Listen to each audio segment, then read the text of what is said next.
और उनमें एक रामचरित मानस है। ये तुलसीदास जी वाल्मीकि की अवतार। ये वाल्मीकि कैसे बने, थोड़ी सी कथा सुनाऊंगा, बड़े ध्यान से सुनना। कि रत्ना नाम के डाकू थे, रत्ना नाम के डाकू थे और वो डाका डालते थे, लोगों को लूट लेते थे, धन छीन लेते थे, लोगों को मार देते थे। एक दिन नारद जी जा रहे थे जंगल में, वो बीड़ा बजाते हुए रत्ना नाम के डाकू रास्ते में मिल गए। ए बाबा जी ये तंबूरा मुझे दे दो। क्या करोगे भाई, तो बेच के पैसे मिलेंगे। ये क्या काम करते हो, तो यही काम है मेरा, लूटने का। क्या हाँ, डाका डालना के हाँ, किसके लिए? पैसे लूटते हो, डाका डालते हो, लोगों को मारते हो, धन छीनते हो, इतना कमाते हो, पैसा इकट्ठा करते हो, किसके लिए? कि बच्चे हैं, परिवार है, उनके लिए, अपने बच्चों का पेट भरता। राम राम राम कि तो पाप कमाते।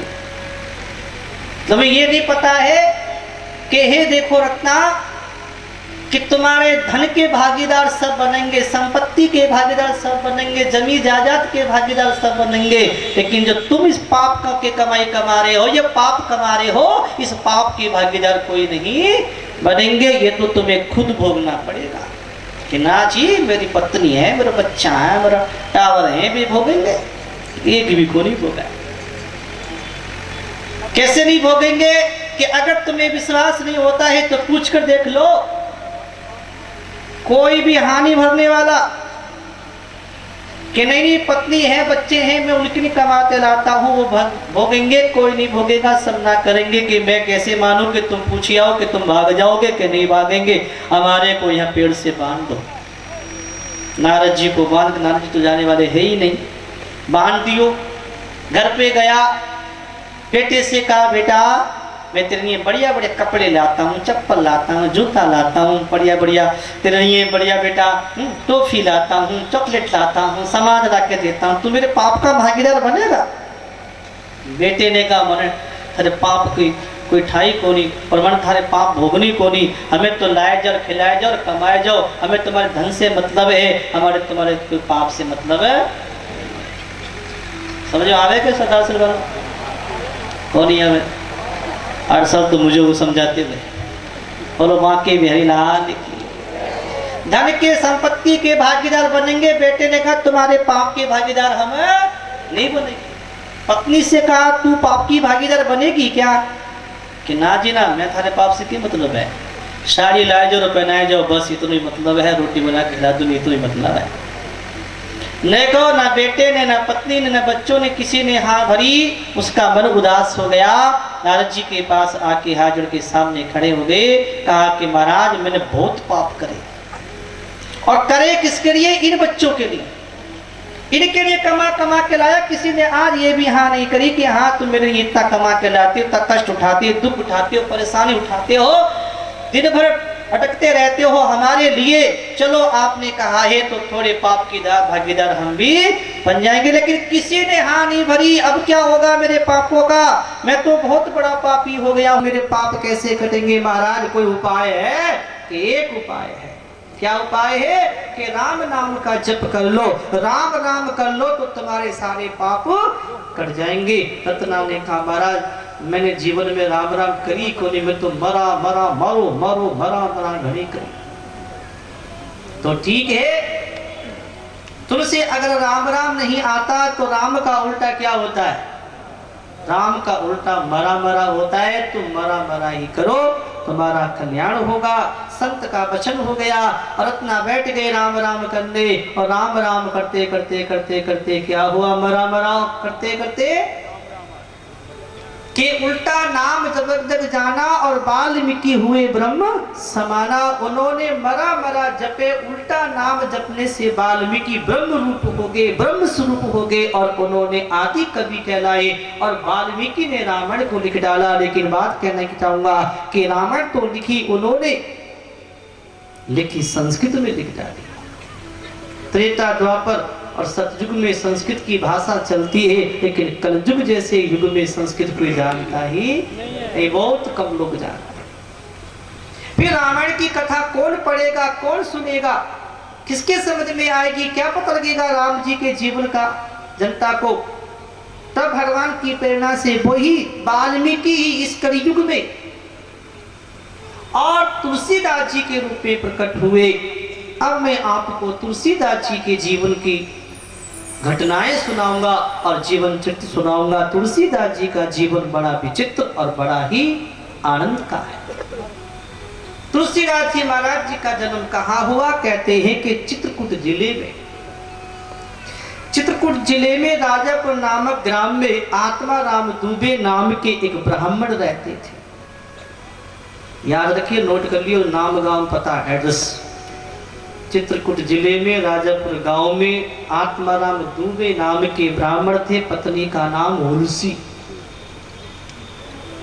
दोनों पति पत्नी बड़े ही भावुक सात्विक थे। उन्होंने भजन साधन खूब किए, लेकिन इनके जीवन में कोई बेटा बेटी नहीं, ना कोई बेटा ना कोई बेटी। अब क्या करें? बड़े यज्ञ कराए, जप कराए, देवताओं की पूजा करी, अनुष्ठान किया, लेकिन ना तो कोई बेटी हुई ना कोई बेटा हुआ। बड़े दुखी हो गए, हमारे यहाँ औलाद का सुख नहीं। जब भगवान से मन से हृदय से प्रार्थना करी तो इनके यहाँ कृपा भगवान ने करी। संमत 1554 की श्रावण शुक्ला सप्तमी के दिन और महाराज आत्माराम दुबे के यहाँ हुलसी माता के गर्भ से एक बालक का जन्म हो गया। लेकिन एक बात और मैं कह दूं आपको कि बालक के जन्म होने का टाइम 9 महीने 9 दिन का होता है। 9 महीने 9 दिन में बच्चा जन्म ले तो बहुत बढ़िया होशियार होता है। लेकिन इनके माता हुलसी के गर्भ से तुलसीदास जी ने जन्म लिया तो 12 महीने बीते। 12 महीने बीतने पर जन्म हुआ। बालक का जन्म होता है तो माता रोता है, क्वां क्वां क्वां करता है, लेकिन तुलसीदास जी रोए नहीं थे,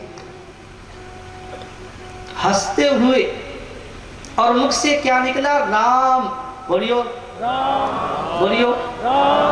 पीछे वाले नहीं बोलने, ताश करते घड़ी बोलो। बोलो हनुमान जी महाराज की। अब बोलो राम राम। नाम निकला तुलसीदास जी के मुख से, राम। और एक बात बताएं कि देखो, जब बालक का जन्म होता है तो बालक के मुख में दांत नहीं होते, लेकिन तुलसीदास जी हंसते हुए आए और 32 दांत मौजूद थे। कितने भैया जी? 32 दांत मौजूद थे तुलसीदास जी के मुख में। और तुलसीदास जी महाराज हंसते हुए आए। छोटा शरीर होना चाहिए था, लेकिन 5 साल के से बच्चे के समान तुलसीदास जी का शरीर। ये चर्चा चारों ओर फैल गई, आसपास के गांव नगर में फैल गई कि भाई बड़ी विचित्र बात है कि राजापुर गांव में एक बालक का जन्म हुआ है जिसका सिर्फ 5 साल के से बच्चे का है, 32 दांत मौजूद है, बालक रोया ही नहीं है, बालक के मुख से राम का नाम निकला है। ये सब घोषणा सुनकर के, बात को सुनकर के सारे लोग देखने भी आए, बात फैल गई। लेकिन ऐसा देख कर के लोगों ने बड़ी आशंका की कि ये बालक अच्छा नहीं है, अशुभ है, अमंगलकारी है, घर का कुल का नाश करने वाला है। दुनिया भर की चर्चा लोगों ने शुरू कर दी इनके प्रति। तो माँ ही होती है, जितनी ममता माँ में होती है ना, इतनी किसी में नहीं होती। माँ कैसी, बच्चा कैसे भी है, लेकिन अपने बालक से बोलो लाड़ प्यार कर रहे हैं। माँ ने देखा कहीं ऐसी चर्चा कर रहे हैं, मेरे बालक का कोई अनिष्ट ना कर दे, कोई बुरा ना कर दे। तो माता ने क्या किया, अपनी दासी, नाम था चुनिया, चुनिया नाम की दासी को बालक दे दिया कि तू बहना अपने तू ससुराल चले जा, उस बालक को ले जा, तू पाल लेना, नहीं तो यहाँ मेरे बच्चे का कोई अनिष्ट हो जाएगा। और चुपके से वो लेकर के आ गई। लेकिन इधर क्या हुआ, समय बीता तो माता पिता का देहांत हो गया। चुनिया नाम की दासी ने तुलसीदास जी महाराज को बड़े प्रेम से पाला। और चुनिया नाम की दासी ने तुलसीदास जी महाराज को पालते पालते 5.5 साल के जब हो गए, उस समय चुनिया नाम की दासी का भी देहांत हो गया और उनका भी शरीर छूट गया। अब तो बालक अनाथ हो। एक बात और कहने की मेरे मन में थोड़ी हुर उठे, कह दे कि सरदार से लोग ज्यादा उठे कहने की, पता नहीं क्या बात है। बोलो हनुमान जी महाराज की। तुलसीदास जी अनाथ हो गए। बात अनाथ की नहीं है, अनाथ दुनिया में कोई है ही नहीं। दुनिया में कोई भी जीव अनाथ नहीं है, क्योंकि सबके नाथ दीनानाथ भगवान है, तो कोई अनाथ कैसे हो सकता है। तुलसीदास जी छोटे से बच्चे 5.5 साल की उम्र में चुनिया नाम की दासी का देहांत हो गया, अकेले रह गए। अकेले बैठे रहते तो माता पार्वती जी को बड़ी दया आई और एक ब्राह्मणी का वेश बना करके और भोजन लेकर के आती और तुलसीदास जी को खिलाकर चली जाती। रोज का ऐसा नियम था। इसके बाद में भगवान शंकर की बड़ी प्रेरणा हुई और रामशैला पर रहने वाले अनंतानंद जी के शिष्य नरहरियानंद जी महाराज को जब ये पता लगा कि कोई बालक अनाथ है और वहाँ बैठा है, तो ढूंढ करके उस बालक को ले आए और उस बालक को ला करके उन्होंने क्या किया, 1561 में जनेऊ संस्कार करा दिया और उसका नाम राम बोला रख दिया। क्या रख दिया? राम बोला नाम रख दिया, राम बोला। और कहते हैं कि यज्ञोपवीत संस्कार हो गया, राम नाम की दीक्षा मंत्र भी दे दिया। लेकिन तुलसीदास जी के जीवन में एक विचित्र बात कि दुनिया में लोग पढ़ाई करते हैं, गायत्री मंत्र सीखना पड़ता है, याद करना पड़ता है, लेकिन तुलसीदास जी महाराज ने गायत्री मंत्र को बिना किसी के बताए, बिना किसी के सिखाए, बिना किसी के पढ़ाए अपनी ओर से अपने ही अंदर से गायत्री मंत्र का जप किया अपने आप। ये देखकर के सारे लोग बड़े आश्चर्य में पड़ गए कि बालक तो बड़ा ही तेज है, बड़ा ही संस्कारी है। और तुलसीदास जी महाराज अपनी कहते हैं अयोध्या में रहकर के विद्या का अध्ययन करने लगे, लेकिन इनकी बुद्धि बड़ी तेज थी। एक बार अगर गुरुजी के मुख से सुन लेते तो इन्हें याद हो जाता। बोलो हाँ नारायण। बालक पढ़ते हैं, स्कूलों में पढ़ते हैं, रात दिन पढ़ते रहते, फिर भी याद नहीं होता। रटते हैं, घोटे हैं, लेकिन फिर भी याद नहीं होता। क्यों नहीं होता? कि याद करने के लिए भी संस्कार चाहिए, थोड़ा जप भी चाहिए, थोड़ा तप भी चाहिए, कुछ पूजा पाठ भी चाहिए। गीता रामायण का पाठ करोगे, संस्कार अच्छे होंगे, खान पीन शुद्ध होगा, पवित्र होगा, श्रद्धा भक्ति साधना अच्छी होगी, तो आपकी बुद्धि तेज और विवेकवती होगी, और विवेकवती बुद्धि में ज्ञान टिकता है। इसलिए पढ़ाई याद होगी तब जब आपके संस्कार अच्छे। तुलसीदास जी महाराज एक बार भी गुरुजी के मुख से सुन लेते, इन्हें याद हो जाता, उन्हें कंठस्थ कर लेते। वहां से कुछ दिन के बाद तुलसीदास जी महाराज कहते हैं शुक्र क्षेत्र पहुंचे और नरहरि जी ने इनको अपनी ओर से राम कथा गुरुजी ने सुनाई और राम कथा को याद इन्होंने कर लिया। काशी चले आए और शेष सनातन जी के पास रहकर के तुलसीदास जी महाराज वेद का अध्ययन करने लगे। 15 साल तक तुलसीदास जी ने, मेरी बात आपको समझ में आ रही है क्या? माता पीछे आ रही है? बढ़िया। क्या नींद की कथा? कहीं को नींद भी आवे। बोलो हनुमान जी महाराज की। 15 साल तक से सनातन जी के पास रहकर के तुलसीदास जी महाराज ने वेद, वेदांत, व्याकरण शास्त्र आदि सबका अध्ययन किया और पढ़ करके अब पढ़ते पढ़ते 15 साल हो गए तो उनको क्या हुआ, अब जवान हो गए और पढ़ करके तुलसीदास जी जहाँ जन्मे थे अपने गांव में ही आ गए और रहने लगे। अब माँ बाप तो रहे नहीं, तुलसीदास जी अकेली घर में रहते। बड़ा बच्चा जवान हो, अकेला घर में रहे तो आसपास के लोगों को थोड़ी चिंता हुई। अरे जवान बच्चा है, अकेला घर में रहता है, माँ बाप इसके है नहीं, कौन इसकी शादी विवाह करेगा? चलो भाई अपने ही सभी गांव वाले मोहल्ले वाले मिलकर के इस बालक की शादी कर दो, इसका घर बच जाए तो अच्छी बात है कि नहीं? सबने विचार करके तुलसीदास जी की शादी की विचार कर लियो और कहते हैं 1583 शुक्ल गुरुवार को भरद्वाज गोत्र की कन्या के साथ में तुलसीदास जी का विवाह हो गया और तुलसीदास जी गृहस्थी हो गए, उनकी शादी हो गई। बड़े प्रेम से गृहस्थी का जीवन तुलसीदास जी जीते थे। लेकिन क्या था कि इनके अंदर स्त्री की बड़ी आसक्ति थी, पत्नी आसक्ति थी। और यूं मान लो तो थोड़ा कह दे, माताएं जैसे पति पत्नी व्रता होती है, पति व्रता, वो पत्नी व्रता थी, थोड़ी देर के लिए मान लो ऐसी बड़े उनके आसक्ति थी। तो एक दिन की बात क्या हुई कि तुलसीदास जी महाराज पास के किसी गांव में काम करने के लिए या कुछ ही काम से बाहर चले गए। इसी समय की बात, तुलसीदास जी घर में नहीं थे तो पत्नी को भाई आए। पत्नी को भाई क्या लगे भैया जी, हमें बताइए थोड़ा सा। सालों साल आए, साले बहन को लेने आए कि चलो बहन घर चले।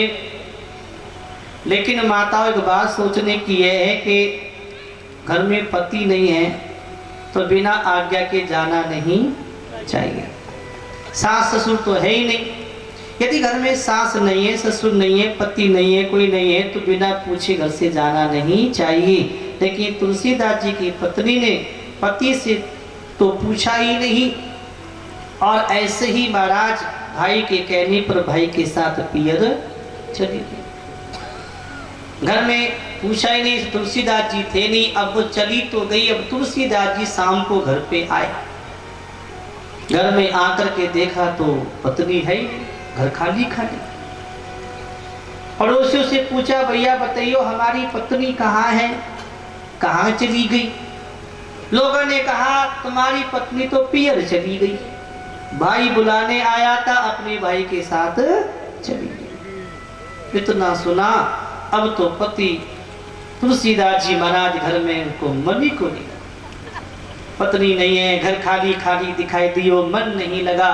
ऐसी बड़ी आसक्ति हुई कि आधी रात को उठ गए और सोचा कि अपने भी ससुराल ही, हर सुबह चले जाते, दिन निकले चले जाते। ना जी अभी जाना, मन को नहीं लगा। तुलसीदास जी चलने लगे तो उस समय क्या था कि उस समय कहते हैं कि आंधी आ रही थी और बारिश हो रही थी जोरदार। कमर सीधी कर लो, जोरदार आंधी चल रही, बारिश आ रही थी और बड़े ही नदी चढ़ रही थी, पानी ऊपर तक आ रहा था। लेकिन तुलसीदास जी ऐसे बड़े आसक्त हो गए कि उन्हें आंधी पानी बारिश कुछ नहीं दिख रहा है, नदी भी नहीं दिख रही है, बस ससुराल जाना है। पत्नी ससुराल चली गई, पियर चली गई, जाना जरूर अभी जाना है। और जा रहे थे तो नदी देखी तो नदी के अंदर कहते एक बड़ा सा पानी के अंदर मुर्दा बहता हुआ पानी में आ ही जाते हैं। देखा ये कोई लकड़ आ रहा है, मोटी लकड़ी आ रही है। मुर्दे को लकड़ी देख करके उस पर बैठ गई और तैर करके उसी के सहारे से उस पार चले गए नदी के पार। जब पहुंचे ससुराल, आधी रात में तो सारे दरवाजे बंद हैं, गेट सब बंद है, बारिश हो रही है, ठंडी ठंडी हवा चल रही है, सारे पानी में भीगे। तुलसीदास जी को कुछ नहीं दिखता, ना बारिश ना आंधी ना कुछ सर्दी, बस उनको तो अपने ससुराल ही पहुंचना है। पत्नी चली गई, घर में मन नहीं लगा। तुलसीदास जी देखे चारों ओर से गेट बंद हैं, अंदर कैसे जाएं? तो उन्होंने देखा, चारों ओर को देखा तो कहते हैं कि एक सांप लटका हुआ पड़ा। बारिश में सांप बाहर आ ही जाते हैं। वे सोचे कोई रस्सी पड़ी दिखे है या कोई बेल खड़ी पड़ी दिखे है, दीवार पे पकड़ के उसके सहारे से और तुलसीदास जी जो थे घर के अंदर चले गए और कमरे का गेट खटखटा दिया। आधी रात में बारिश हो रही है, बिजली कड़क रही है। पत्नी उठी, दरवाजा खोल के देखा, क्या देखा कि भीगे हुए पानी में पूरे थर थर थर थर कांप रहे तुलसीदास जी खड़े हैं। पत्नी ये देख करके देखती रह गई, ये क्या हुआ? स्वामी तुम आधी रात में यहाँ क्यों चले आए? तू क्यों चली आई? अरे तो मैं चली आई तो मैं तो दिन में आई थी तो रात में चली आई, सुबह आ जाते। कि ना, घर खाली खाली लगा, मन घर में लगा नहीं, अकेला में घर में क्या करता, इसलिए मैं तो अभी चला आया। तुलसीदास जी की पत्नी देखो कैसी सज्जन है और कैसा उनके अंदर ज्ञान है, कितना बड़ा। देखो पत्नी वही पतिव्रता जो अपने पति को कल्याण के मार्ग पे लगा दे, उद्धार के मार्ग पर लगा दे। तुलसीदास जी की पत्नी ने तुलसीदास जी को ज्ञान दे दिया और बोली कि हे स्वामी, ये तुम्हारी हालत, इस हाड़ मास के शरीर में तुम्हारी इतनी बड़ी आसक्ति, इतनी बड़ी ममता, अगर इसमें से तनिक आदि भी ममता था, तुमने इस हाड़ मास के शरीर में ममता करी है, आसक्ति करी है। क्या है ये शरीर, हाड़ मास को शरीर, इसमें देखो ऊपर से चमड़ी अच्छी लगती है, काट कर के अंदर को देखो तो मांस मता खून पीप से आदि से मलमूत्र का भरा ये गंदगी का ढेर है। इस हाड़ मांस की चमड़ी में तुम्हारी इतनी बड़ी आसक्ति है, ये तुम्हारी दशा अच्छी नहीं है, ये बड़े पतन की बात है, बड़े सोचने की बात है। अगर इसमें से आधा प्रेम भी राम जी से होता तो तुम्हारा कल्याण ही हो गया होता। इतनी बात तुलसीदास जी के हृदय पे लग गई। एक बात कह दूं, जीवन भर सुनते रहो, सुनने से काम नहीं चलेगा, बात लगनी चाहिए मन पर। लगे तो एक बार में लग जा, और नहीं लगा तो सैकड़ों बार सुन तो भी को नहीं लगे। जीवन ऐसी बीत जाता है। तुलसीदास जी की पत्नी की एक बात लग गई और के आधा प्रेम भी राम जी से होता तो कल्याण हो जाता, राम मिल जाते। तुलसीदास जी के मन में बात लगी, अब तो राम से प्रेम करेंगे, अब घर में नहीं जाएंगे। कदम आगे रख रहे थे, पीछे को हटा लिया और तुलसीदास जी महाराज वहां से सीधे जंगल की ओर चल दिए। बोलो हनुमान जी महाराज की। लग गई, ऐसी बात लगी। तुलसीदास जी घर से वापिस आए और प्रयाग में चले आए। गृहस्थी का भेष छोड़कर के साधु भेष ले लिया, तीर्थों में घूमते रहे। तुलसीदास जी महाराज काशी पहुंचे, मानसरोवर पहुंचे और काकभूषुंड जी का दर्शन किया तुलसीदास जी महाराज ने। और कहते हैं तुलसीदास जी काशी में चले आए और काशी में आकर के राम कथा कहने लगे। तीर्थों में घूमते घूमते कहते जगन्नाथपुरी, रामेश्वर, द्वारका, बद्रीनाथ की सारी यात्रा उन्होंने पैदल करी। घूमते घूमते तीर्थों में काकभूषुंड जी का भी दर्शन किया, उनके मुख से सत्संग सुनी, राम कथा सुनी। और तुलसीदास जी महाराज वापिस काशी चले आए और काशी में कुटिया बना करके रहने लगे और कथा, राम कथा कहने लगे। एक कथा कहते थे, एक दिन की बात क्या हुई कि तुलसीदास जी महाराज हाथ में पानी का लोटा लेके जंगल जाते थे। सोच शुद्धि के बाद बचा हुआ पानी, रास्ते में एक कांटेदार पेड़ था, उस पेड़ के ऊपर डाल देते। मेरी बात समझ में आवे आवे तो कमर कहाँ जावे, देखो बात समझ में आवेगी तो कमर यूं रहेगी और समझ नहीं आएगी तो कमर यूं रहेगी। यूं लीजिए। अब क्या हुआ माताओं, सुनने की बात के उस पेड़ के कांटेदार जो पेड़ था, उस पेड़ के ऊपर एक भूत रहता था। भूत तो समझे हो, अपने सरदार में है, ज्यादा तो नहीं, थोड़ी थोड़ी है। बोलो हनुमान जी महाराज। भूत रहता था और वो बड़ा प्यासा था, उसके प्राण तड़प रहे थे।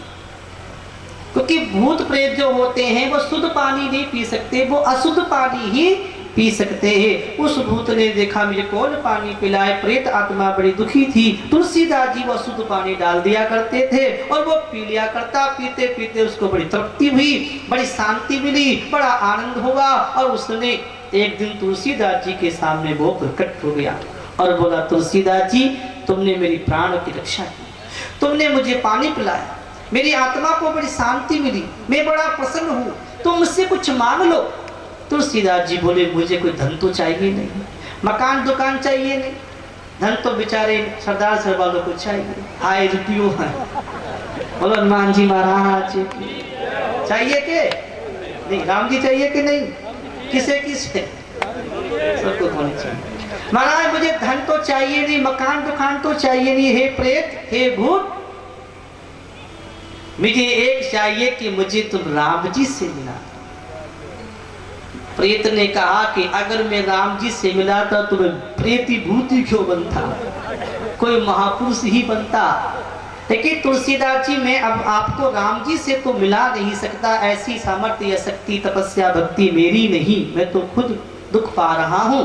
लेकिन मैं तुम्हें राम जी से मिलने का उपाय बता दूंगा। क्या उपाय है कि अमुक स्थान के पास में ही एक राम कथा होती है और वहां पर हनुमान जी आते हैं। सबसे पहले आते हैं और सबसे बाद में जाते। कथा सुनने का तरीका यही है कि सबसे पहले आओ और सबसे बाद में जाओ, तब कथा का लाभ बढ़िया होता है। और हनुमान जी का यही स्वभाव कथा के बड़े रसिया हैं कि पहले आते और बाद में जाते हैं। वहां पे वो आते हैं कोढ़ी के रूप में, खून निकलता होगा, पीठ निकलती होगी, बदबू आती होगी, मक्खी भिड़कती होगी, उनके पास कोई बैठेगा नहीं, वो सबसे अलग बैठेंगे। वो हनुमान जी है, तुम उनके चरणों में गिर जाना, उनके चरणों को पकड़ लेना, हनुमान जी तुमको राम जी का दर्शन करा देंगे, ऐसे कह दिया। और उसके बाद में क्या हुआ, तुलसीदास जी महाराज वहां गए जहां कथा राम कथा हो रही थी। देखा तो सबसे पहले हनुमान जी कोढ़ी के रूप में आए और दूर बैठ गए। कहा यही है। कथा शुरू ही, लोग कथा सुनने खूब आए और जब कथा पूरी हो गई, सब जाने लगे, तब हनुमान जी महाराज सबसे बाद में जा रहे हैं। तुलसीदास जी दौड़े दौड़े गए और उनके चरणों में गिर गए। हे हनुमान जी, हे हनुमान जी, हनुमान जी दूरटो मैं कोई आदमी हूँ। कहा हनुमान जी मेरे पास आओगे तो तुमको भी कोढ़ हो जाएगा, मुझसे दूर रहना, मुझे मत छूना, दूर रहना। कि नहीं, तुम कितने भी छिप जाओ,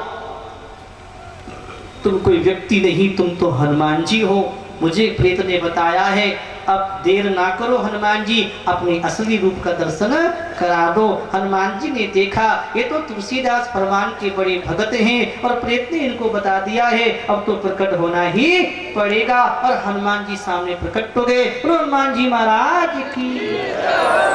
हनुमान जी को देख के तुलसीदास जी बड़े आनंदित हुए और बोले कि हे हनुमान जी, आपके दर्शन से मैं कृतार्थ हुआ।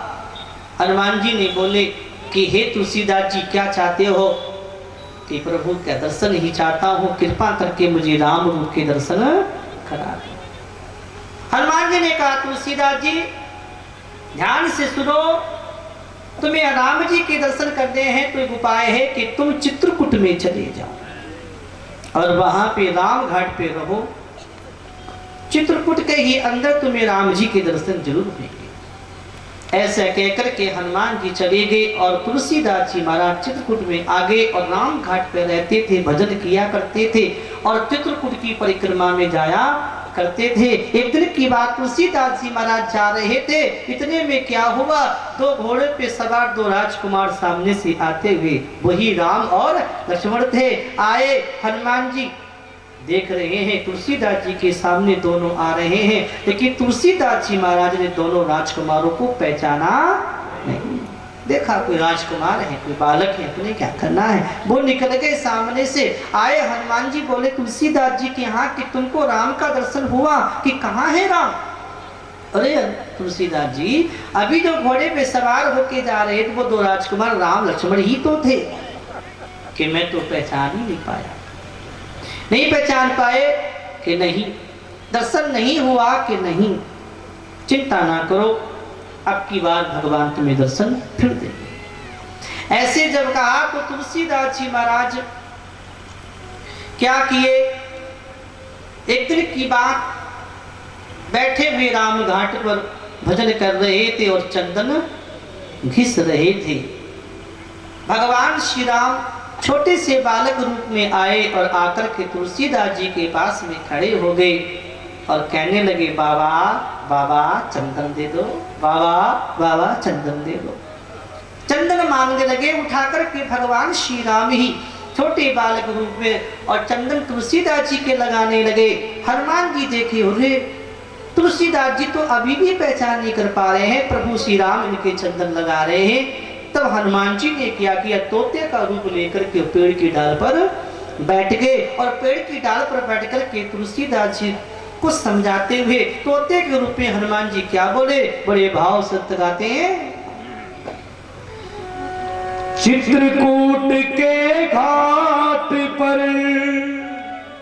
और भई संतन की भीड़, तुलसीदास चंदन घिसे तिलक करे रघुवीर। चित्रकूट के घाट घाट पर तुलसी जो वे बात, राम मेरे घर आना, राम मेरे घर आना, राम मेरे घर आना। चित्रकूट के घाट घाट पर तुलसी जो बेपार, राम मेरे घर आना, राम मेरे घर आना, राम मेरे घर आना। दोनों हाथों से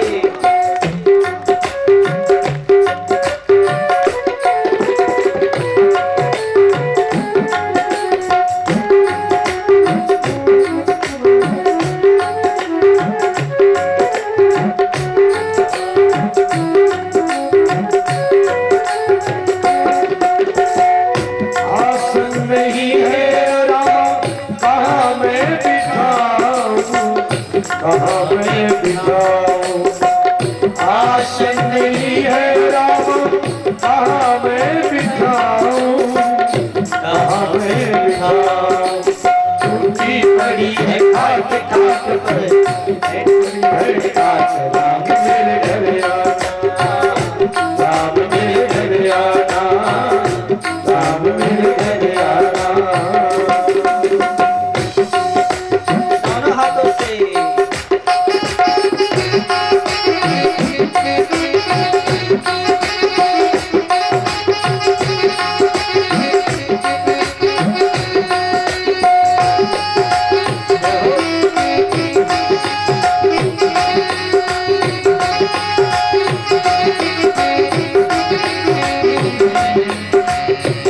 भोजन नहीं है रामा, क्या मैं जिमाऊं, क्या मैं जिमाऊं।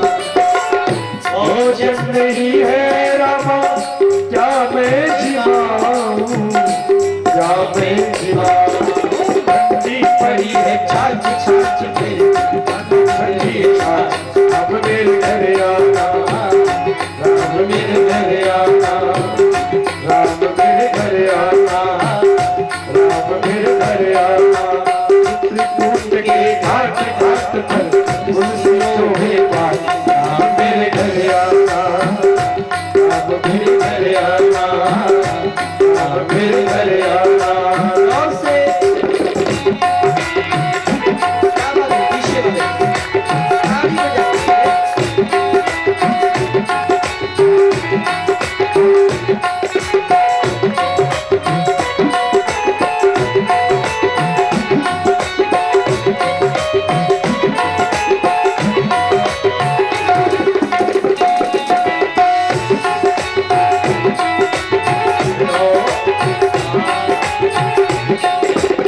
वो मेवा नहीं है रामा, क्या मैं चढ़ाऊं, क्या मैं चढ़ाऊं।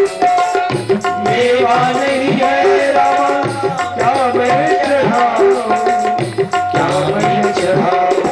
सूखे पड़े हैं पेड़ पेड़ पर लागे बने को, राम मेरे घर आना, राम मेरे घर आना, राम मेरे घर आना। और से दोनों हाथों से एक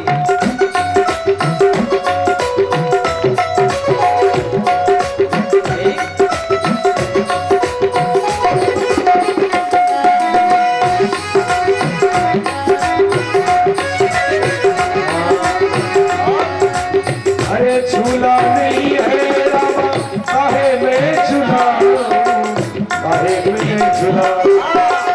झूला नहीं है रामा, काहे में झूलाऊं, काहे में झूलाऊं।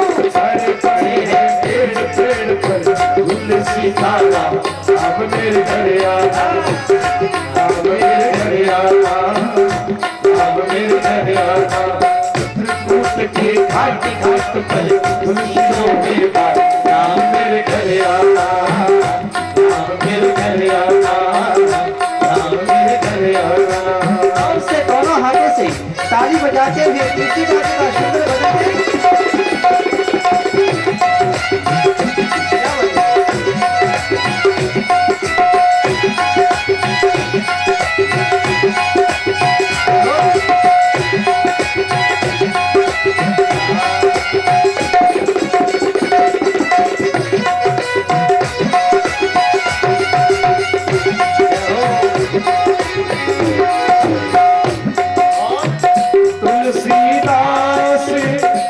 आस रघुबर की, आस रघुबर की, तुलसीदास आस रघुबर की, आस रघुबर की। करो नहीं अब देर देर में होंगे साथ सही, राम मेरे घर आना, राम मेरे घर आना, राम मेरे घर आना, राम मेरे घर आना। चित्रकूट के घाट घाट पर तुलसी घोड़े पर, राम मेरे घर आना, राम मेरे घर आना, राम मेरे घर आना, राम मेरे घर आना, राम मेरे घर आना, राम मेरे घर आना, राम मेरे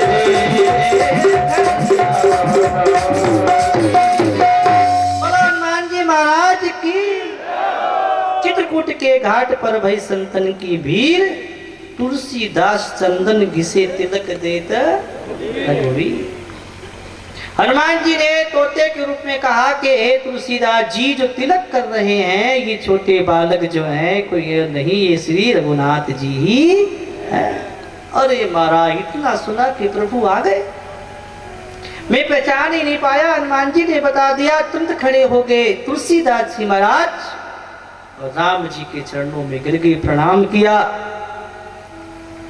और राम जी ने उठा करके तुलसीदास जी को अपने हृदय से लगा लिया। बोलो भक्त वत्सल भगवान की। आनंद के सागर भगवान कैसे आनंद के सागर हैं, और वो पूरो को पूरो आनंद का सागर तुलसीदास जी के पास ही आ गया और हृदय से लगा लिया। अब सोचो उन तुलसीदास जी की उस आनंद की क्या सीमा। बड़ी विचित्र उनकी दशा हो गई कि उसका वर्णन नहीं किया जा सकता। तनमन की तुलसीदास जी सुध बुध भूल गए, रोम रोम से प्रेम के आनंद की लहरें आती हैं, हृदय गदगद हो गया, आंखों में आंसू छलक आए। तुलसीदास जी भगवान से मिलकर के प्रेम के सागर में डूब गए और भगवान श्री राम तुलसीदास जी को आशीर्वाद भक्ति और प्रेम का देकर के दर्शन देके चले गए। इसके बाद तुलसीदास जी के हृदय में प्रेम ही उमड़ता है और तुलसीदास जी अयोध्या की ओर चल पड़े। प्रयाग में आए, माघ का महीना था, एक बार भरद्वाज जी मुनि आपस में कथा सत्संग कर रहे थे, वही कथा जो उन्होंने अपने गुरु जी के मुख से सुनी थी। कहते हैं कि महाराज उसके बाद में तुलसीदास जी कथा सुनकर के काशी चले आए और काशी में प्रहलाद घाट पर रहने लगे और तुलसीदास जी वहां रहकर के भजन करते थे और भजन करते करते करते करते मन बड़ा ऐसा हो गया कि तुलसीदास जी के अंदर से अच्छी अच्छी कविताएं, भगवान की लीलाओं की कविता प्रकट होने लगी। समझ में तो आ रही होगी बात। माता ठंडा पड़े है के कठे पड़े पढ़े के थारे पड़ जा तो मैंने याद हो जाए। बोलो हनुमान जी महाराज की। लेकिन होता क्या था कि तुलसीदास जी महाराज जब संस्कृत में कविता लिख करके रख देते थे, रात को तो सुबह गायब हो जाती थी, मिलती नहीं थी, गायब। तुलसीदास जी बड़े विचित्र बात को सोचने लगे कि आखिर ये जाति कहाँ है। 7 दिन तक लिखी, 8वें दिन क्या हुआ, तुलसीदास जी रात को जब सोए तो सपना आया और सपने में भगवान शंकर दिखाई दिए। पार्वती और शंकर दोनों सपने में तुलसीदास जी को दिखाई दिए और बोले कि तुम्हारी इस कविता को मैं ले लेता हूं। शंकर और पार्वती का दर्शन किया तो तुलसीदास जी की आंख खुल गई और उठकर के बैठ गई और देखते देखते सामने सामने क्या देखा कि प्रकाश दिखाई दिया और देखते देखते तुलसीदास जी के सामने भगवान शंकर और माता पार्वती प्रकट हो गए। ओ शंकर भगवान की। शंकर भगवान को तुलसीदास जी ने देख करके प्रणाम किया। भगवान शंकर ने कहा, तुलसीदास जी जो आप कविता लिखते हो वो संस्कृत में है और संस्कृत की भाषा हर आदमी का युग में समझेगा नहीं।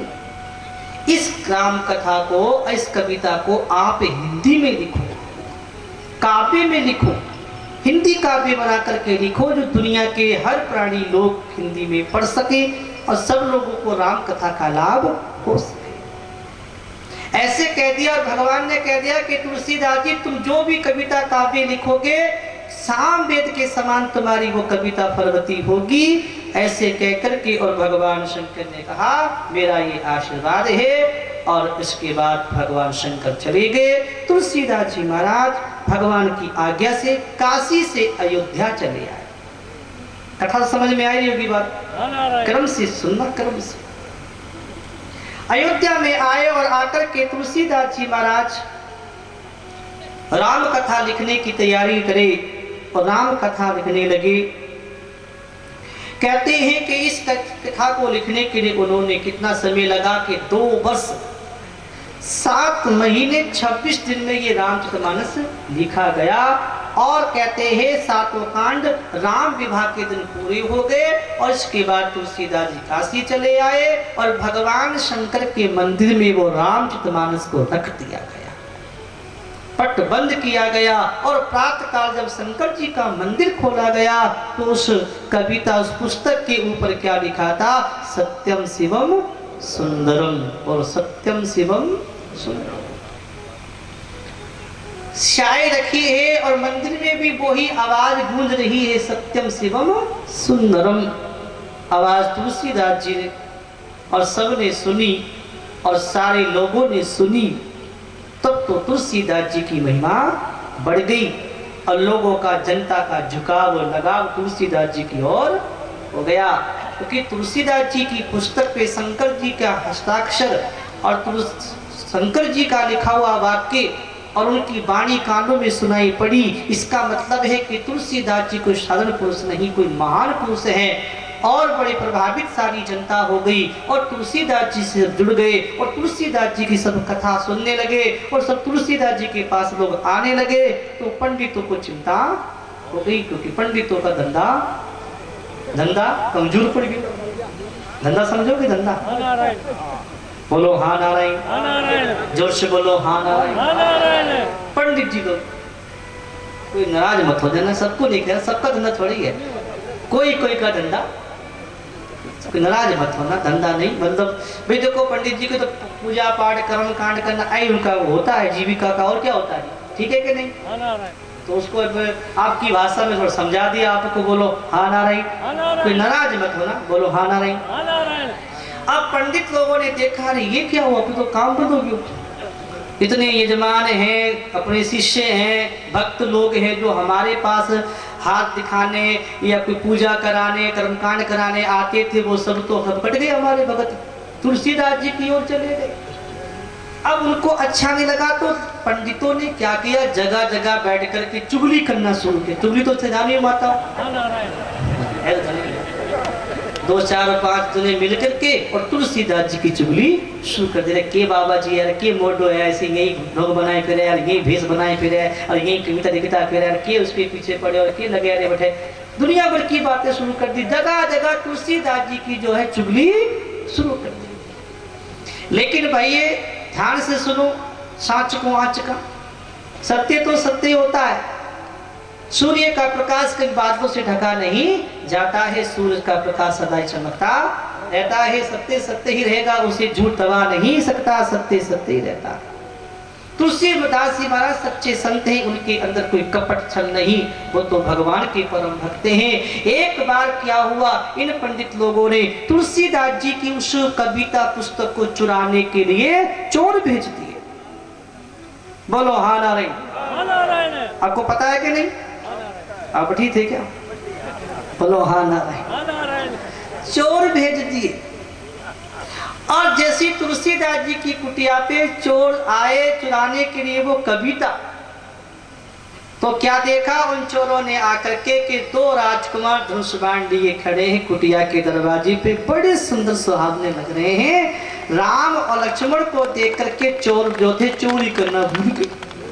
अरे कितने प्यारे 2 राजकुमार हैं, कितने सुगण हैं, कितने प्यारे हैं, इन्हें देखकर तो मन करता है कि इनका नाम ही गुणगान गाते रहो। चोरी करना छोड़कर के वो भगवान राम के भगत बन गए। प्रातःकाल जब हुआ और तुलसीदास जी को जब ये पता लगा कारण, क्योंकि उन चोरों ने बता दिया तुलसीदास जी को कि हम चोरी करने आए थे आपकी कुटिया पे, आपकी इस पुस्तक कविता को चुराने आए थे, लेकिन हमने तुम्हारी कुटिया के दरवाजे पे 2 राजकुमार देखे थे और उनको देखकर के हमारी चोरी करने का भाव खत्म हो गया। और हे तुलसीदास जी, हम भी अब तो भगवान का भजन ही करेंगे। ये जब सुना तो तुलसीदास जी समझ गए कि रात को मेरे राम जी मेरी कुटिया पर मेरे खातिर रात भर खड़े रहे, पहरा देते रहे। मैंने अपने प्रभु को इतना दुख दिया, इतना कष्ट दिया कि मेरे कारण मेरे प्रभु को रात भर कुटिया पे या दरवाजे पर खड़े होकर के ड्यूटी लगानी पड़ी। बड़ा दुख हुआ, मैंने अपने स्वामी को, अपने राम को कष्ट दिया है और मेरे कारण मेरे प्रभु को कष्ट उठाना पड़ा। इस कुटिया के कारण तो मैं कुटिया ही नहीं रखूंगा। सारा सामान जो कुटिया का सब फेंक दियो, सब लुटा दियो, सब दे दियो। और जो वो रामचरितमानस थी कविता, वो अपने मित्र डोडरमल के यहाँ रख दी। और उसके बाद तुलसीदास जी कुटिया छोड़ के रहने लगे और वो अच्छी अच्छी कविताएं फिर लिखने लगे। अच्छी अच्छी कविता लिखते तुलसीदास जी महाराज। पंडितों ने आकर कोई उपाय नहीं देखा कि अब तुलसीदास को कैसे दबाया जाए। तो काशी के अंदर एक मधुसूदन सरस्वती नाम के एक बड़े विद्वान रहते थे। कहा कि इस कविता की परीक्षा उन विद्वान से कराओ। और वो रामचरितमानस को उस विद्वान पंडित मधुसूदन के पास में भेजा और उन्होंने उस पुस्तक कविता रामचरितमानस को देख करके कहा, अरे पंडितों, अरे ध्यान से सुनो, इस काशी रूपी वन के अंदर तुलसीदास चलता फिरता एक तुलसी का पौधा है और कविता रूपी मंजरी पर राम रूपी घोड़ा मंडराया करता है। इसमें बड़ा आनंद ही आनंद है। यानी तुलसीदास एक तुलसी का पौधा है और तुलसी के ऊपर एक माता, आपने देखा हुआ बीज आते हैं ना, उसको मंजरी बोलते हैं, उसमें बड़ी सुगंध होती है। तो ये तुलसीदास की जो कविता है ना रामचरितमानस, ये मंजरी के समान है। जो भी इसे पाएगा वो राम कथा के आनंद से सुगंधित हो जाएगा और जीवन पवित्र होगा। जिसपे राम रूपी घोड़ा मंडराया करता है, इसमें राम जी की लीला गाई जाती है। फिर भी पंडितों को शांति नहीं मिली और पंडितों ने क्या किया कि इस पुस्तक को परीक्षा करने के लिए उन्होंने भगवान शंकर के मंदिर में सबसे नीचे रामायण को रख दिया, उसके ऊपर पुराण, इतिहास, वेद, उपनिषद आदि रख दिए। मंदिर को बंद कर दिया गया और जब प्रातः काल मंदिर खोला, पट खोला गया तो क्या देखा, सारे शास्त्र, ग्रंथ, पुराण, वेद तो नीचे रखे हैं और सबसे ऊपर रामचरितमानस ही रखा है। श्याम रामचंद्र की। तब तो सबने माना कि वास्तव में तुलसीदास जी सच्चे अच्छे संत हैं। इनकी कविता रामचरितमानस सबसे उत्तम है। जो लोग महाराज निंदा करते थे, चुगली करते थे, बुराई करते थे, विरोध करते थे, वो सारे लोग आकर के तुलसीदास जी के चरणों में गिर गए और बोले, हे तुलसीदास जी, हमें माफ कर, हमने बड़े आपकी निंदा की। तुलसीदास जी बोले, मेरी निंदा करके तुमने मेरे पाप ही काटे, अच्छे ही किया है, निंदा करना भी पाप कटे, मैं किसी से नाराज नहीं हूं। इसके बाद तुलसीदास जी महाराज क्या हुआ, कहते हैं कि 80 घाट पर रहने लगे और उनके पास में कलयुग आया और कलयुग ने आकर के तुलसीदास जी को बहुत त्रास दी, दुख दिया।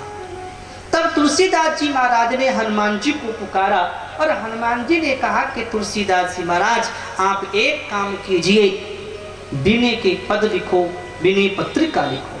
तुलसीदास जी ने विनय पत्रिका को लिखा और जिसपे भगवान श्री राम जी ने अपने हाथ से हस्ताक्षर कर।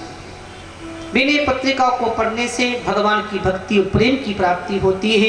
एक तुलसीदास जी के जीवन की घटना और सुना दो। बोलो हाँ नारायण। थोड़ी कमर सीधी रखो, जैसे मेरी है ऐसी।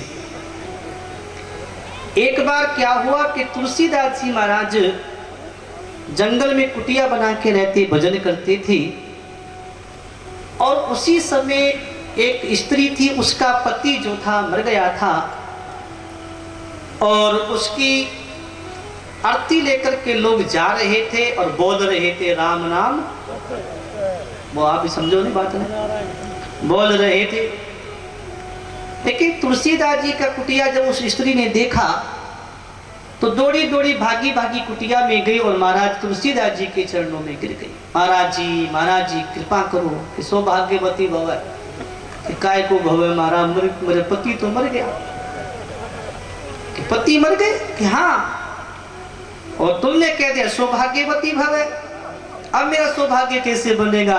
मेरे पति के तो प्राण निकल गए। कि बुलाओ बुलाओ बुलाओ। तुलसीदास जी ने उनको बुला लिया कि यहाँ रख दो सामने। कि महाराज अब सौभाग्यवती भव कहा है तो आपका वचन पूरा होना चाहिए, आपका आशीर्वाद सफल होना चाहिए, मेरे पति को जीवित करो। तुलसीदास जी देखो कोशिश करते हैं। तुलसीदास जी महाराज ने अपनी आंख बंद करके हनुमान जी का ध्यान किया और हनुमान जी आगे बोलो क्या आदेश है? कि इनको जीवित करो।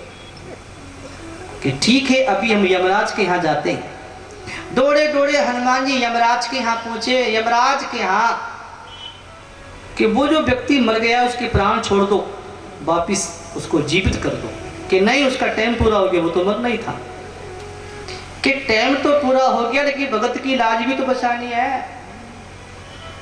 कुछ भी करो, हम नहीं जानते हैं, वो तुलसीदास हैं, वो भगवान के भक्त हैं और वो उनको वचन पूरा करना पड़ेगा। उनके प्राण वापिस छोड़ो। कि ऐसा कभी नहीं हो सकता।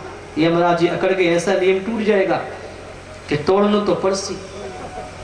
प्रेम में तो भाई नियम भी टूट जाते हैं, ये भगत की बात है, कोई ऐसी वैसी बात नहीं है। तो क्या करें कि छोड़ो प्राण के? नहीं छोड़ेंगे हनुमान जी। हनुमान जी को रीस आ गई, उठाई गदा और थोड़ा सा हुंकार भरी तो पूरी यमपुरी हिलने लगी, खंबे हिल गए, पूरी हिलने लगी। सब घबरा गए, हनुमान जी माफ करो, अभी ले जाओ। तो उसके प्राणों को लेकर के वापिस आए, उसको आदमी पे छोड़े, वो जीवित हो गया। ये चमत्कार जब देखा तो दुनिया में फैल गई आवाज कि हनुमान कि तुलसीदास जी महाराज ने मरे आदमी को जीवित कर दिया। बोलो हनुमान जी महाराज की, तुलसीदास जी महाराज की। अब ये बात दिल्ली के राजा कौन थे उस समय? अकबर बादशाह, उनके पास पहुंची।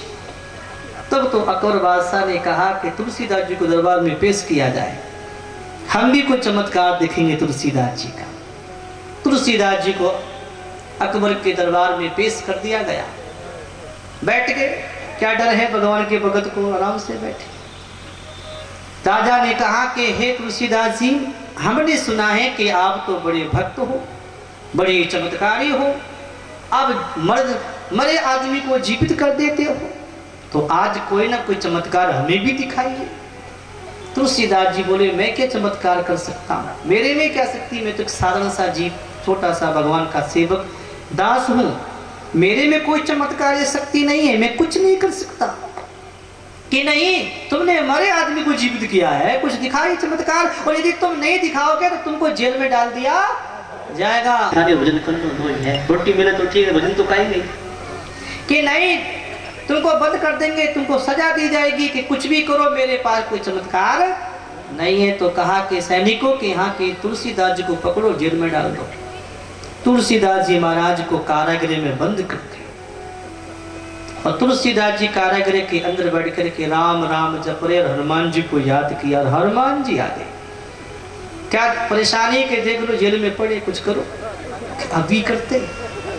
हनुमान जी ने एक हुंकार भरी और उसी समय चारों ओर महाराज जेल के अंदर बंदर इकट्ठे हो गए। इतने बंदर महाराज थे, जाने बंदर की सेना तो बहुत बड़ी होती है। और जितने भी सैनिक दरवाजे पे चौकीदार आदि सब खड़े थे, उनके ऊपर टूट पड़े। किसी को नोच लियो, किसी को खा लियो, किसी को काट दियो, किसी को मारो, सारे जेल के अंदर हंगामा पड़ गया।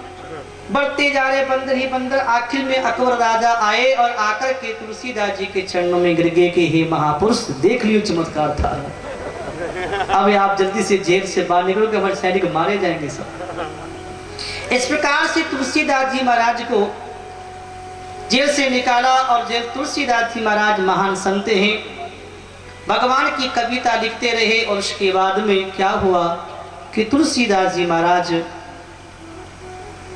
80 घाट पे रहते रहे, भजन करते करते 1680 श्रावण कृष्ण तृतीया शनिवार के दिन 80 घाट पे गोस्वामी तुलसीदास जी महाराज ने राम राम राम कहते कहते अपने प्राणों को छोड़ दिया।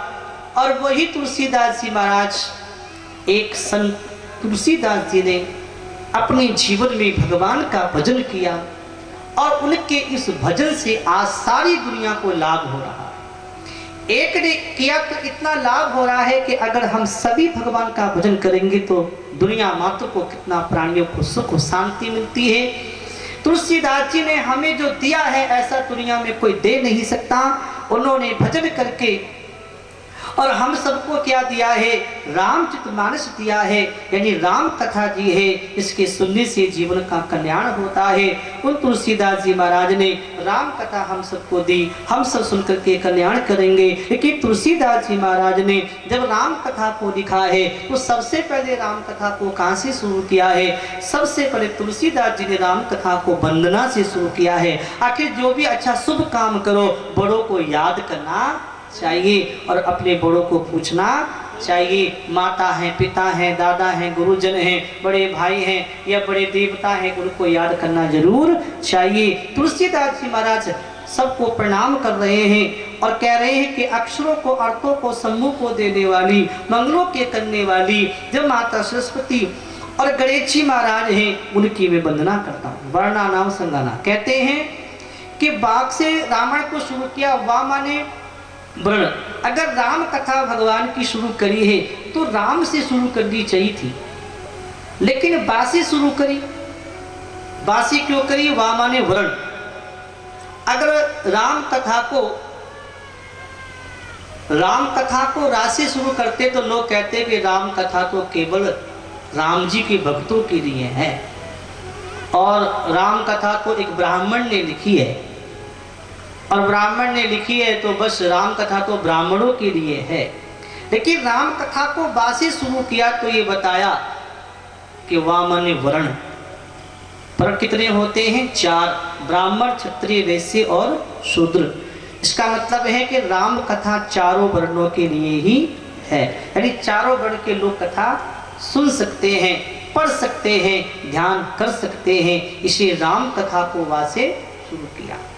गणेश जी की वंदना करी, सरस्वती की वंदना करी, श्रद्धा और विश्वास के स्वरूप जो भगवान शंकर और पार्वती, उनकी वंदना करी। और तुलसीदास जी ने कहा कि जो सीताराम जी के गुणों के समूह को पवित्र वन में विहार करने वाले जो वाल्मीकि और हनुमान जी हैं, उनकी वंदना करते हैं।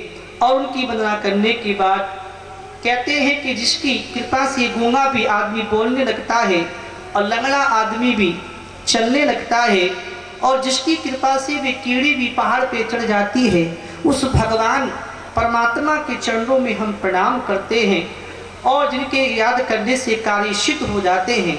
बुद्धि के जो दाता हैं और हाथी के मुख वाले हैं, वो कौन हैं? गणेश जी हैं। उन गणेश जी की हम वंदना करते हैं। और नीलकमल के समान जो श्यामणे हैं, पूर्ण खिले हुए लाल कमल के समान जिनके नेत्र हैं, क्षीर सागर में जो शयन करते हैं, नीले नीले सुंदर श्याम सुंदर हैं, ऐसे भगवान विष्णु हैं। उनकी हम वंदना करते हैं। जिनके कुंद के पुष्प के समान, चंद्रमा के समान इनका शरीर है।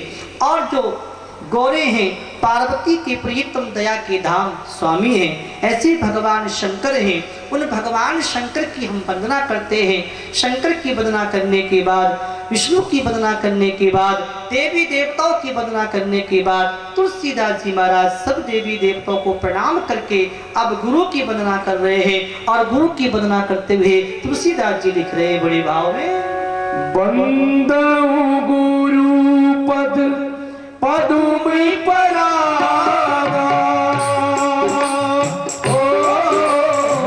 सुरुचि सुभाषित सरस अनुरागा। सिया राम जय जय राम, राम सिया राम जय जय राम।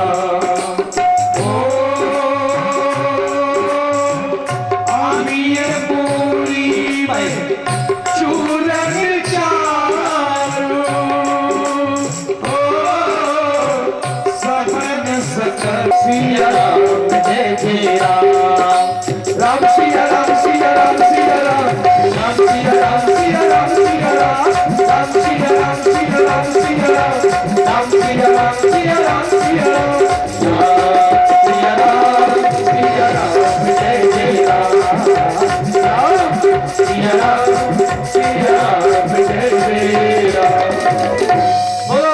जी महाराज की। तुलसीदास जी कहते हैं कि अब मैं गुरु की वंदना करता हूं। यहाँ पर रामायण के अंदर गुरु की वंदना से राम कथा को शुरू कर रहे हैं। गुरु शब्द का अर्थ समझे, गुरु का मतलब क्या होता है। आजकल गुरु बनाओ बहुत चल रही है। गांव गांव गली गली यही नारे लग रहे हैं, तुमने गुरु नहीं बनाए, तुम निर्गुरे हो, गुरु बनो।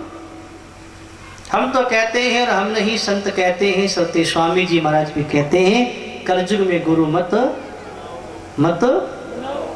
बनाना, खतरे से खाली नहीं है कि नहीं। अखबार पढ़ो, टीवी पे देखो, घड़े मिले। कहने का अर्थ है गुरु बनाया नहीं जाता है, जो बनाया जाता है वो नकली होता है। गुरु की महिमा कम नहीं है, गुरु की महिमा भगवान से बढ़कर है। लेकिन किस गुरु की महिमा है कि गुरु गोविंद दो खड़े काके लागू पाए, बलिहारी गुरुदेव की जो गोविंद दियो मिलाए। उस गुरु की महिमा है जो गोविंद से मिलावे।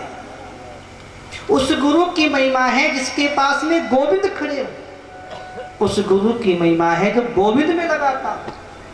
आंचल के गुरु अपने में लगाते, अपनी पूजा कराते, अपनी आरती कराते, भगवान की पूजा से हटा देते हैं। और वो कहते हैं कि राम कृष्ण भगवान नहीं है, वे तो मनुष्य थे, एक राजा थे।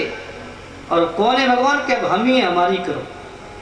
ये ऐसा तो हिरण्यकशिपु भी कहता था, ऐसा तो रावण भी कहता था।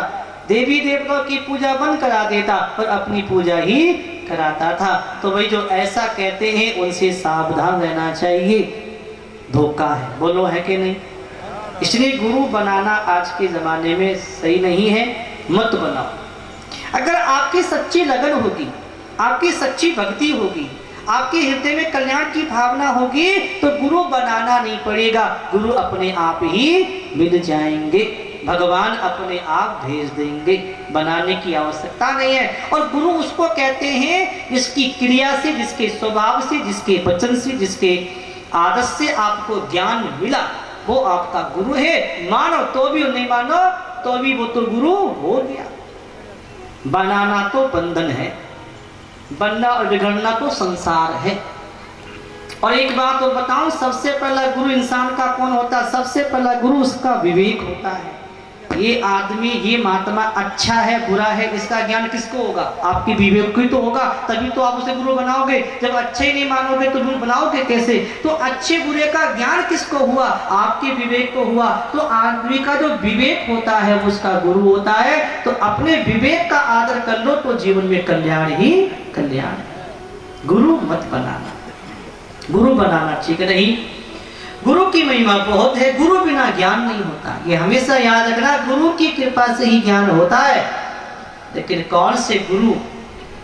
जिसके पास भगवान खड़े हो, जिसने भगवान में लगाया हो, जो भगवान की पूजा कराता हो, उस गुरु की महिमा है।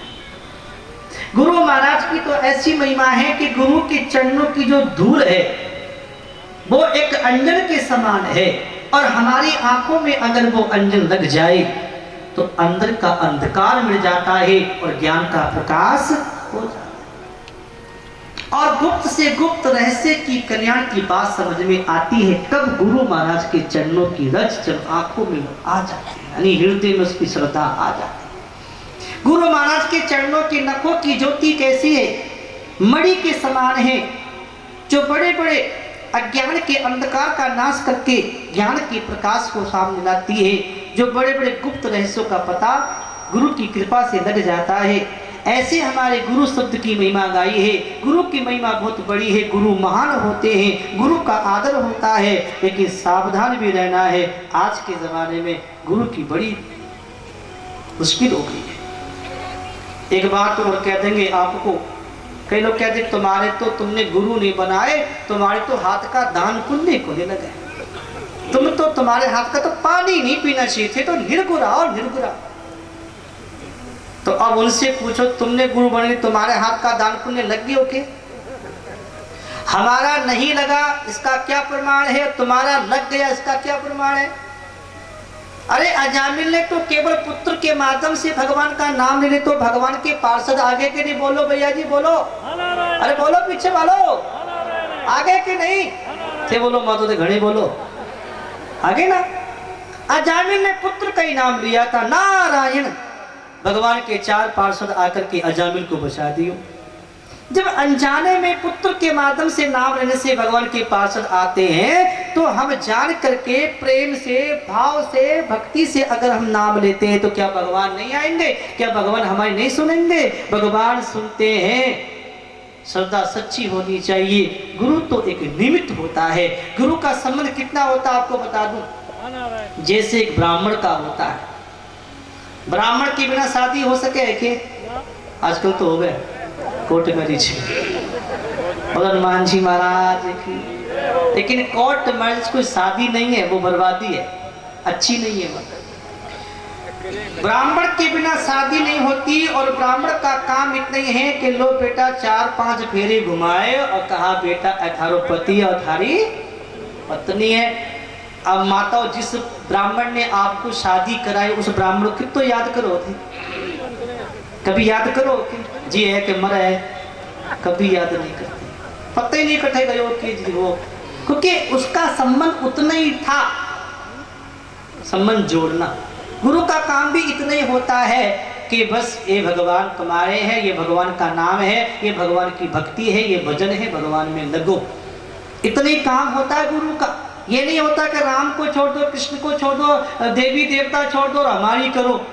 वही वाली बात है कि कन्या की शादी कर फेरे कराए और हाथ तो देना था दूल्हे के हाथ में ब्राह्मण को और ले लियो अपने हाथ में, ठीक है के? बोलो ठीक है के? गलत बात है कि नहीं?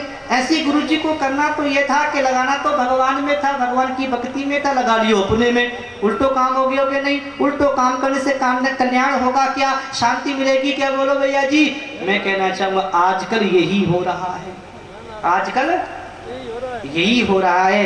राम कृष्ण की पूजा, देवता की पूजा बन करा करके लोग अपनी पूजा में अपने में लगाते हैं। जो अपनी पूजा मान सम्मान में लगा है, इसको स्वार्थ है कुछ लेने का हमसे, वो हमें कुछ नहीं दे सकता, वो खुद भूखा है।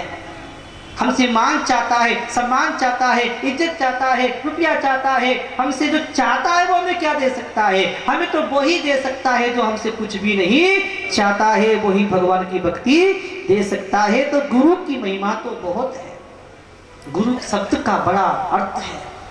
गुरु की महिमा भगवान से बढ़कर है, लेकिन उस गुरु की महिमा है जिस गुरु ने हमको भगवान में लगाया है, उस गुरु की महिमा है जिसने हमें भगवान की भक्ति सिखाई है, उस गुरु की महिमा है जिसने हमको भगवान से मिलाया है। ऐसे जो गुरु महाराज हैं जिनके चरणों की ज्योति हृदय के अज्ञान के अंधकार को नाश करने वाली है, ऐसे गुरु महाराज के चरणों में हम सब प्रणाम करते हैं। इसके बाद तुलसीदास जी महाराज आगे बड़ी सुंदर बात कहते हैं कि जो जगत के देवता, तुलसीदास जी लिखते हैं, बंदहु प्रथम महिषुर चरना, मोह जनित संशय सब हरना। सिया राम सिया राम जय जय राम, राम सिया राम सिया राम जय जय राम। ओ सुजन समाज सकल गुण धारी, ओ करहु प्रणाम मैं सके मैं सुबानी राम। सिया राम सिया राम जय जय राम, राम सिया राम सिया राम जय जय राम। ओ साधु चरित शुभ चरित कपासु, ओ नीलस्त ईश्वर गुणमय फल चासुरा। सिया राम जय जय राम,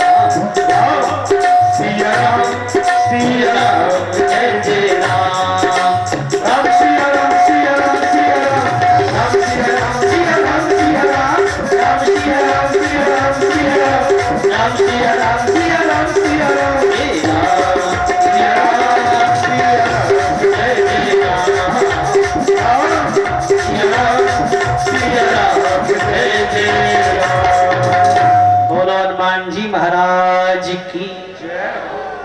तुलसीदास जी कहते हैं कि देखो जगत के गुरु ब्राह्मण होते हैं।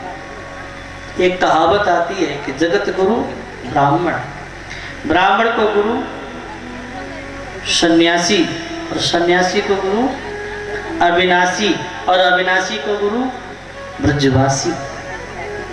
जगत के गुरु ब्राह्मण होते हैं जो अपने ज्ञान से मोह का नाश करते हैं, जो हमारे घर में आकर के पूजा पाठ करके हमारे पापों का नाश करते हैं। ऐसे मोहजनित अज्ञान का नाश करने वाले जो ब्राह्मण हैं उनकी हम वंदना करते हैं। और ब्राह्मणों की वंदना करने के बाद संतों को याद किया है, संतों की वंदना करते हैं। संतों की महिमा तुलसीदास जी गाते हैं कि संतों का जीवन कैसा होता है, कपास की तरह होता है।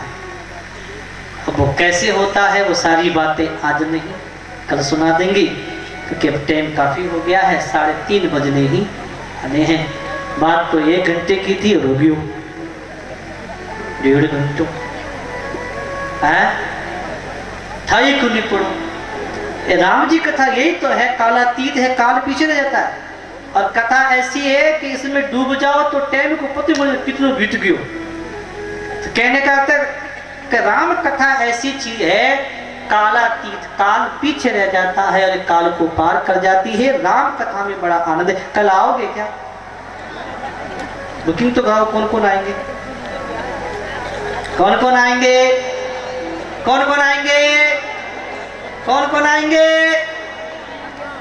बहुत बढ़िया। इतने ही आएंगे तो औरों को लाएंगे। पंडाल तो बहुत बड़ा।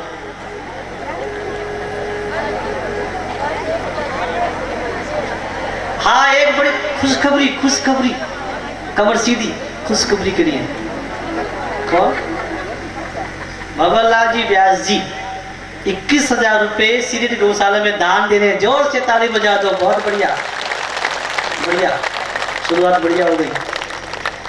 तो ये बताइए, एक तो बड़ो पंडाल है, भर जाएगा के? कैसे भरोगे? तो जितनी माता है 5-5 को सागे ले लो कल। और आसपास के जो भाई लोग गांव से आए हैं उनसे भी कहना है कि देखो भाई, सरदार सिंह सेंटर में ताल मैदान में कथा है, और आसपास में हमने सभी गांव में कथा करी है।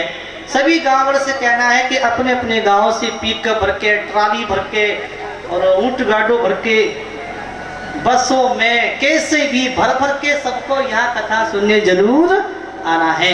और मैं कल जो है आप लोगों की, गांव वालों की, सरदार सिंह सबकी हाजिरी भरूंगा।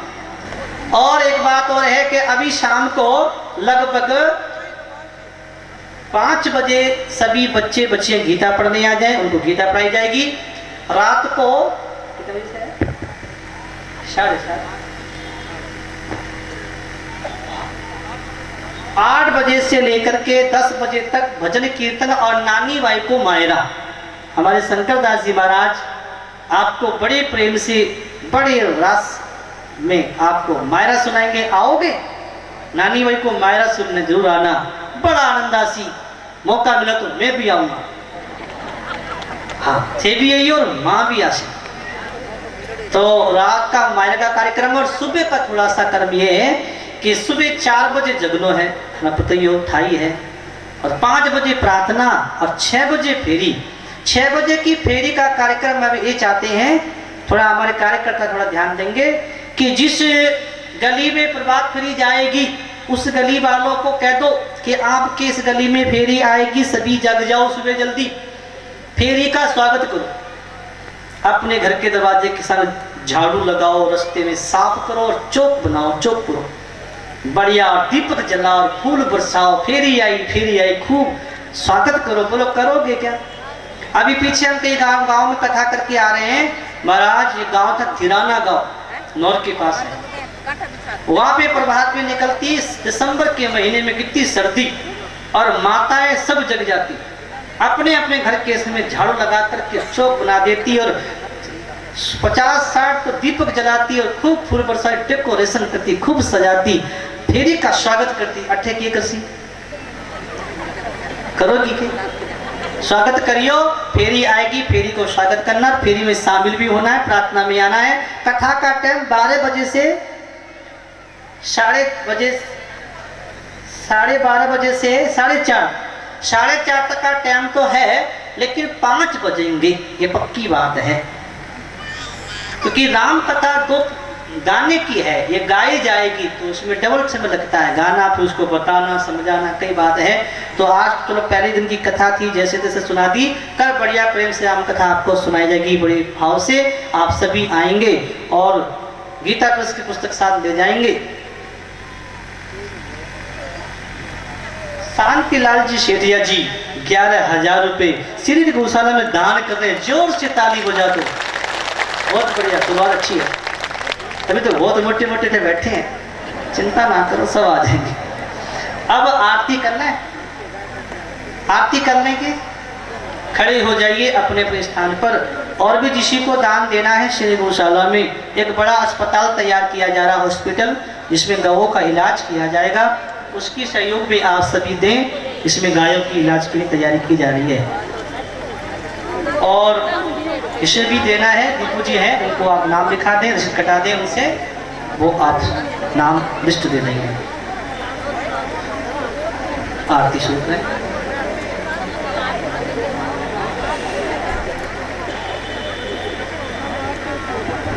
राम कृपया ध्यान दें, एक मंजू देवी के नाम से कोई डॉक्यूमेंट्स थे और वो हमारे मुनीम जी के पास थे, वो कहीं रख के भूल गए या गुम हो गए, गिर गए।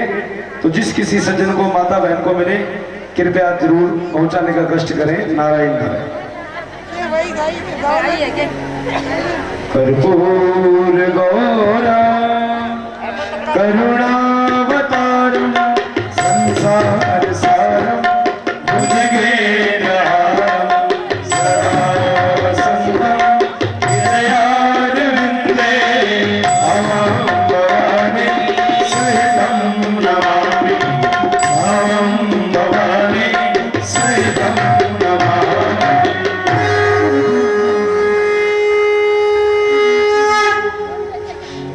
जय श्री सीताराम, प्रेम से बोलो सीताराम, प्रेम से बोलो सीताराम।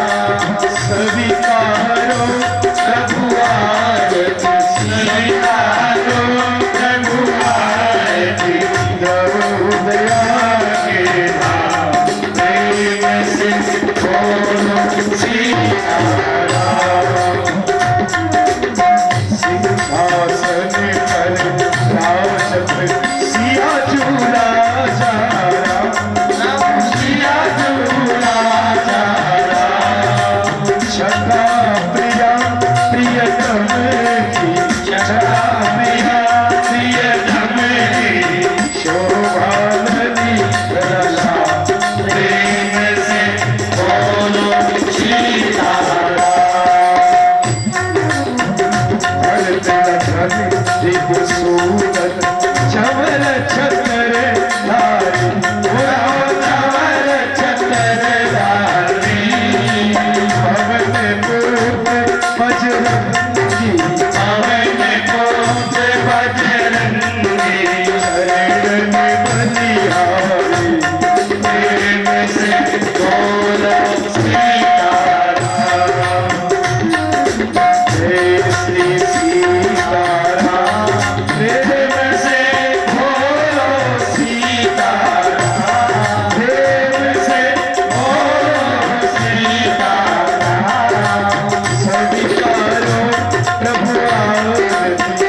शास्त्रपदेस्तं तोयं भ्रामितं केशवोपरि अंगलग्नं मनुष्याणां सर्वपापम् आरार्तिक्यं ीकरणं पुष्पे दैवाभिवन्दनम् आरोग्यार्थे आत्माभिवन्दनम् हरे ओम जद्रेन जन्मय जन्तु देवास्तानि धर्माणि प्रथमान्यात् धनाकं महिमाय सदन्द्रपूर्वे साध्याः सन्तु देवाः हरे ओम राजाधिराजाय वृषयसाहिने नमो वयं वैश्रवणाय कुर्महे शमे कामान कामकामाय मह्यं कामेश्वरो वैश्रवणो ददातु कुबेराय वैश्रवणाय महाराजाय नमः हरे ओम स्वस्ति साम्राज्यं भोज्यं स्वराज्यं वैराज्यं पारमेश्वरं राज्यं महाराजमाधिपत्यमय समन्तपर्याय सह सर्वभौमय सर्वायुषान्तार्धापराधार्मद्वैसमुग्धपर्यन्ताय एकराडते द्वैवेशलोको विगतो मृद परिवेष्टारो मृतस्यावचनगृहे आवेक्षतस्य कामपरेर्विश्वे देवा सभा सदयते सेवन्ति काव्यकुलचम्बकपाटलाब्जे पूर्णागजाति करवेररसालपुष्पे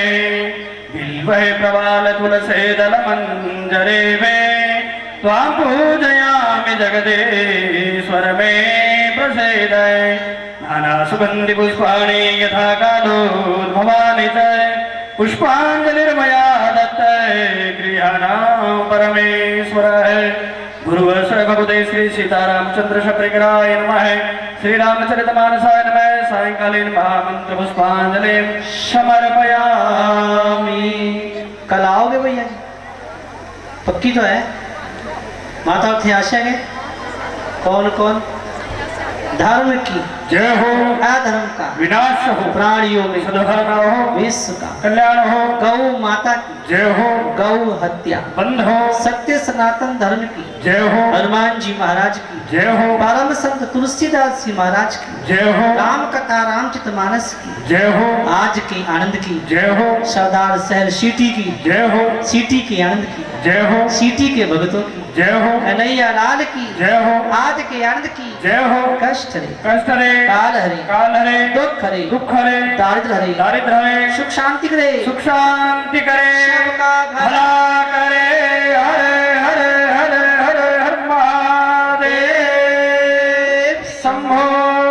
जय जय श्री सीताराम, जय जय श्री सीताराम, जय जय श्री सीताराम। एक सूचना देंगे कि कल सभी माताएं या भाई लोग आएंगे तो अपने अपने घर से ठाकुर जी जो हैं लेके आएंगे। देखो कार्ड पे भी लिखा हुआ है, सूचना पूरी है। यहाँ पे कम से कम 1100 ठाकुर जी आ जाने चाहिए। हमने क्या एक संत से कहा, हमारे एक साथी संत है, हमने कहा, वो कहते हैं हमारी कथा में इतने ठाकुर जी आते हैं। मैंने कहा क्या आते हैं? हमारे सरदार में बहुत आते हैं। तो लाओगे कि नहीं?